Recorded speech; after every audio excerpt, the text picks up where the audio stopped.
أهلا وسهلا بيكم في حكايات بنحبها مع رشا. في أرض الزيتون والقدس هناك حكايات كتير، حكاية وجع وصمود، دموع وأمل، وأطفال بيحلموا بالسلام. النهاردة حكايتنا من قلب فلسطين، أرض البطولة والكرامة والحق اللي عمره ما بيموت.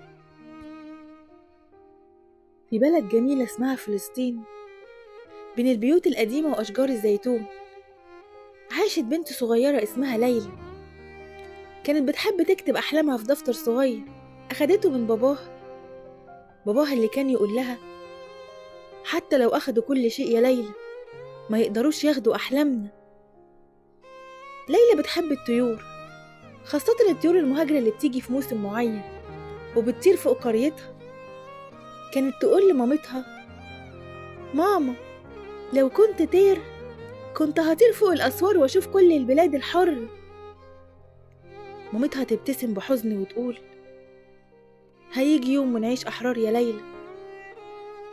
كان حلم ليلى بسيط، إنها تروح مدرستها في أمان وتسمع ضحكات الأطفال بدل أصوات القصف.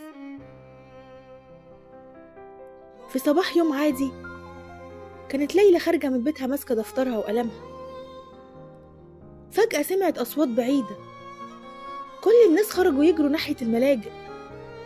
ليلى وقفت مكانها، قلبها بيدق بسرعة.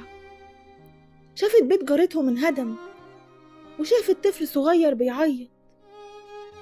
راحت له ومسكت ايديه وقالت له: ما تخافش، هنكون بخير. في اللحظة دي حست ليلى إنها مش بس طفلة بتحلم، حست إنها مسؤولة، إنها لازم تكون قوية علشان غيرها. رجعت ليلى البيت، لقت مامتها قاعدة بتعيط قدام صورة باباها اللي استشهد من فترة. راحت ليلى حضنتها وقالت لها: ماما، بابا قال لي حتى لو أخدوا كل شيء ما يقدرش ياخدوا أحلامنا، صح؟ مامتها مسحت دموعها وقالت لها: صح يا ليلى، باباكي كان بطل وانتي هتكوني أقوى منه بالأمل. في اللحظة دي ليلى فهمت معنى كلمة صمود، فهمت ليه كل أم فلسطينية رغم الألم لسه بتطبخ لأولادها، ولسه بتزرع زيتون، ولسه بتحكي حكايات قبل النوم فيها أمل. ليلى كتبت في دفترها رسالة صغيرة: إلى كل طفل في العالم، أنا ليلى من فلسطين.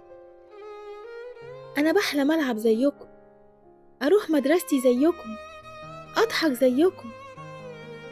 ما تنسوش فلسطين، ما تنسوش الطيور اللي لسه بتحاول تطير فوق الأسوار. وبعتت الرسالة دي عبر الطيور المهاجرة اللي بتحبها.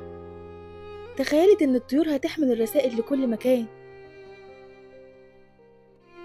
ليلى زي آلاف الأطفال في فلسطين، يمكن الدموع موجودة لكن في عيونهم شعلة أمل، زي الزيتون اللي كل سنة بيطرح ثمره رغم الحصار. فلسطين مش بس أخبار وحصار، فلسطين هي ليلى وأحلامها، هي كل أم وكل طفل بيقولوا للعالم: لسه عايشين ولسه عندنا أمل.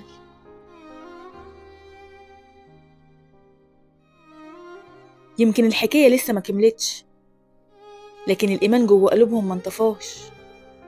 فلسطين مش بس أرض، دي روح بتتنفس في كل عربي حر. وسيبوا الدعاء دايما على لسانكم، لأن النصر مش بعيد بإذن الله.